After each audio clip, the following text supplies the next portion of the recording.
विरुद्धार्थी शब्द यावरील प्रश्नप्रकार आपण आज या व्हिडिओमध्ये पाहणार आहोत. दिलेल्या शब्दाचा योग्य विरुद्धार्थी शब्द ओळखा व योग्य पर्यायाला टिक करा. पहिला प्रश्न धीट.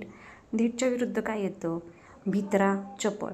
या दोन्ही पर्यायामधील कोणता येतोय? भित्रा. म्हणून भित्राला आपण टिक करणार.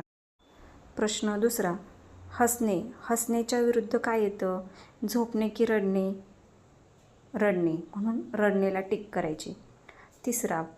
सोपे. सोपेच्या विरुद्ध काय येतं? कठीण की सुंदर? कठीण. म्हणून कठीणला टिक करायचं. प्रश्न चौथा.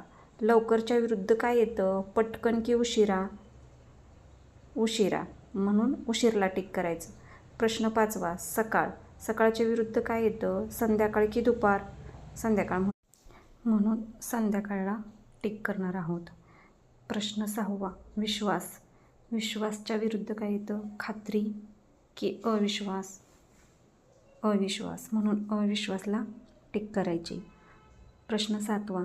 दुष्काळ. दुष्काळाच्या विरुद्ध काय येतं? सुकाळ की टंचाई? सुकाळ. म्हणून सुकाळला टिक करायचे.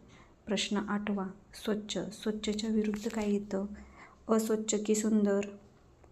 अस्वच्छ. म्हणून अस्वच्छला टिक करायची. प्रश्न नववा. विकणे. विकण्याच्या विरुद्ध काय येतं? घेणे की खरेदी करणे? खरेदी करणे. म्हणून खरेदी करणेला टिक करायची. प्रश्न दहावा. हरणे. हरण्याच्या विरुद्ध काय येतं? जिंकणे की पळणे? जिंकणे. म्हणून जिंकणे या पर्यायाला टिक करायची.